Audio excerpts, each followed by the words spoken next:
बोला बोला बाबा महेंद्रनाथ की।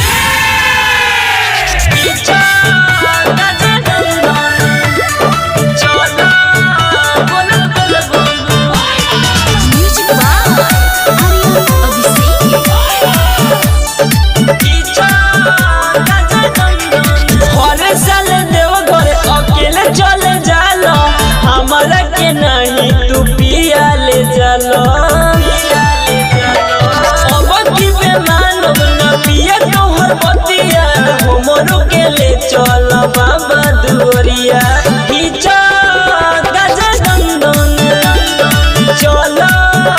बोलत बोलबो खींचा गजा दंदन चल बोलत बोलबो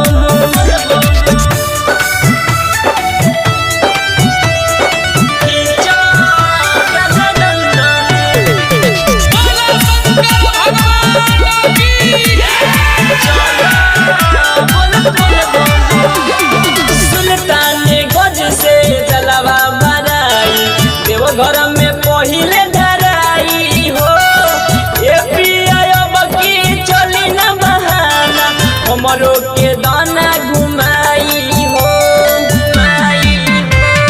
सुल्तानी गज से जलवा बराई देव घर में पहिले धराई हो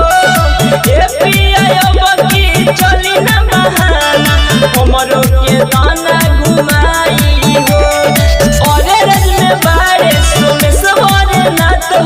सरिया में बाड़े बाबा के सनत हो डरे के न बाटे सुना कौनो बात हो बाड़े बोले नाथ हमनी के साथ हो खींचा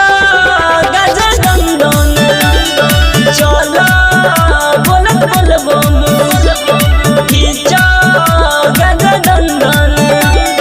चला बोलत बोलबो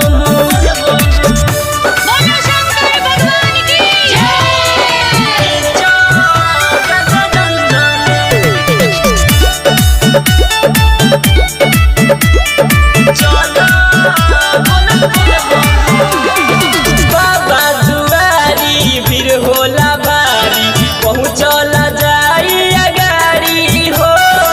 ए पिया जाके बुक कइली पहिले से कवनो गाड़ी हो बाबा दुआरी फिर होला भारी पहुँचला जाई गाड़ी हो ए पिया जाके बुक कइली पहिले से कवनो गाड़ी हो हमारा लड़ाई दी हो गेरुआ कलर सड़िया दुनु जाने बन के चलल जाई कवरिया राइटर ऐसा देवरू कही है बजनिया जल्दी पहुँच जाई बाबा के दुआरिया।